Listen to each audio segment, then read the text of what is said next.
Aujourd'hui, l'imam et moi sommes en Europe pour pouvoir sensibiliser, informer, préparer les gens à comprendre ce qui se déroule effectivement en République centrafricaine.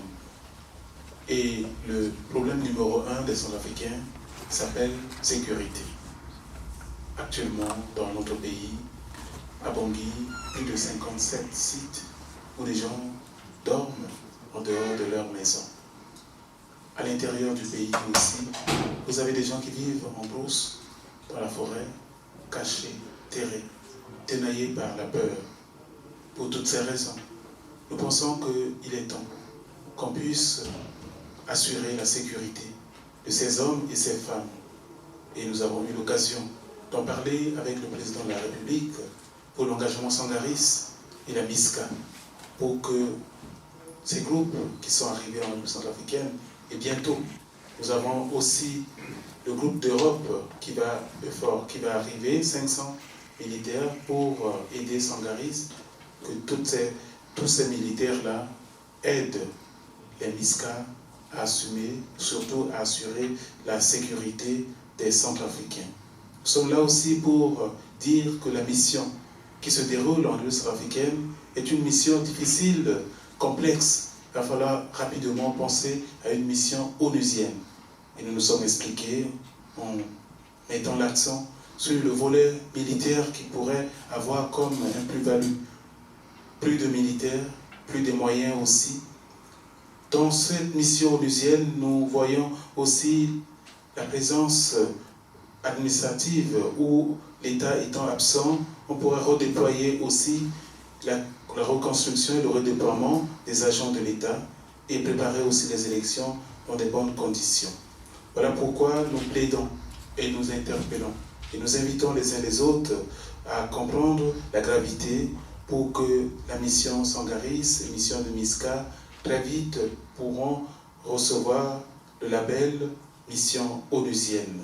Nous sommes ici en Europe aujourd'hui pour dire que la crise actuelle en République centrafricaine n'est pas une crise religieuse.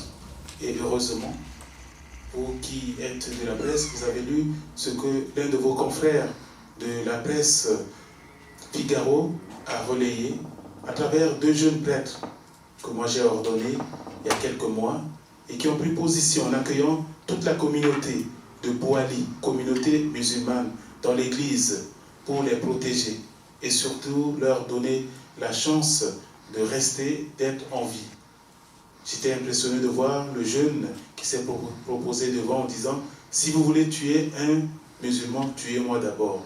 Donc lui, il a compris que ce problème n'est pas un problème religieux et nous aussi, nous l'avons compris, nous ne cessons de le dire. Ici, aujourd'hui, parfois, les gens font des raccourcis pour définir ou présenter ce problème comme un problème religieux et c'est l'occasion pour nous, à travers notre présence où nous tenons beaucoup à l'unité. L'unité et surtout le vivre ensemble, la coexistence qui a caractérisé notre pays pour dire aux uns et aux autres que ce problème n'est pas religieux. Les Séléka venant du nord, est, sont descendus avec des mercenaires venant du Tchad et du Soudan. Et nous savons que beaucoup de mercenaires parlant arabe se sont rapprochés de la communauté musulmane par coexistence. On a vu que certains pouvaient aller chercher des butins, piller, voler et venir garder chez le voisin qui est communauté musulmane. L'amalgame a été fait pour penser que celui qui garde mon ennemi est mon ennemi, alors que la réalité est complexe. Et quand nous avons fait le déplacement à l'intérieur du pays, nous avons découvert que la communauté musulmane souffrait autant que la communauté chrétienne aussi. Et c'était l'occasion de demander à l'imam, aussi aux prêtres et aux pasteurs de se mettre autour d'une table pour partager leurs souffrances, partager leur joie. Ainsi, on n'aura pas seulement des préjugés sur l'autre communauté. Plus d'une fois, avec l'imam, nous avons aussi dit haut et fort que tous les Séléka ne sont pas musulmans, tous les musulmans ne sont pas des Séléka. La preuve, l'imam est là plusieurs fois, il a dénoncé les comportements et les agissements des Séléka.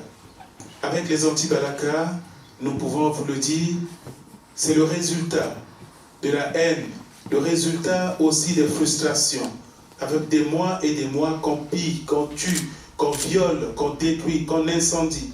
vient un moment où il y a un sursaut, les gens veulent défendre leur maison, défendre leur village, venger un membre de leur famille. Et si vous avez regardé ceux qui se disent anti-Balaka, ce qu'ils présentent, ce n'est pas la Bible. Ce qu'ils présentent, ce n'est pas la croix, ils présentent plutôt des amulettes. Les anti-Balaka ont existé depuis 1990 en République centrafricaine. C'était des gens qui recevaient une initiation et qui se croyaient invisibles et qui affrontaient les coupeurs de route. Et eux aussi, ils s'attaquaient à des éleveurs venant du Tchad, les Mbarara et les Ouda, qui venaient aussi prendre les bœufs ou bien jeter leurs bœufs dans les champs des Centrafricains. Eux, ils étaient reconnus pour ça. Et lors de ces derniers événements, certains jeunes sont partis à cette aventure pour prendre les amulettes, s'initier et revenir maintenant pour combattre les Séléka. Ce que nous avons dénoncé, c'est les exactions contre une communauté, l'amalgame qu'on a essayé de faire, pensant que tous les musulmans sont maintenant Séléka pour tuer. Et nous avons dénoncé haut et fort ces agissements aussi. Les anti-Balaka, ce sont des autodéfenses, des gens qui défendent leur village, leurs membres de famille, et surtout, n'ajoutez pas milice chrétienne, car on y voit ni un prêtre, ni un pasteur, ni un pasteur à la tête. Donc on ne peut pas recevoir le qualificatif de milice chrétienne parce qu'il n'y a rien de chrétien. Nous dénonçons les tueries, les barbaries que nous avons vues à la télé et que vous aussi, dont vous avez fait le reportage. C'est l'occasion aussi pour nous de dire au monde entier que ce qui se passe chez nous est une crise grave et que si le pays, les Centrafricaines sautent, il y aura 6 pays autour. Finalement, ce n'est pas ces 6 pays, d'autres pays. Et nous ne voulons pas que notre pays devienne un lieu où il y a les narcotrafiquants, les djihadistes, ou un lieu où les bandits de grand chemin viennent s'y poser pour pouvoir déstabiliser d'autres pays. Depuis 2008, nous avons la LRA qui est dans notre pays et d'autres rebelles s'y ajoutent. Voilà pourquoi, nous espérons qu'avec la venue de Sangaris et d'autres missions plus tard, la sécurité pourra revenir. Notre mission à nous, en tant que responsables religieux, bien sûr, annoncer la réconciliation. Et nous avons mobilisé les jeunes, déjà dans nos groupes, jeunes musulmans, catholiques et protestants, qui sillonnent les stations, qui sillonnent aussi les sites pour sensibiliser leurs copains. Mobiliser les femmes aussi, qui sont engagées à annoncer et aussi à préparer leurs copines à devenir aussi des femmes qui annoncent la paix. Nous-mêmes, nous sommes présents et nous espérons très vite aussi former et préparer les médiateurs locaux qui vont connaître la proximité des situations et aussi aider les uns les autres à se réconcilier. Réconcilier dans la vérité, ça veut dire rassembler les villages où certains, tous, on va se retrouver, se parler. Et s'il y en a qui ont fait des fautes, s'il y en a qui ont tué, ceux-là pourront être jugés non à l'impunité, que la justice passe et que chacun puisse être considéré comme un être humain. Voilà le sens de notre mission et les autres parties de notre mission.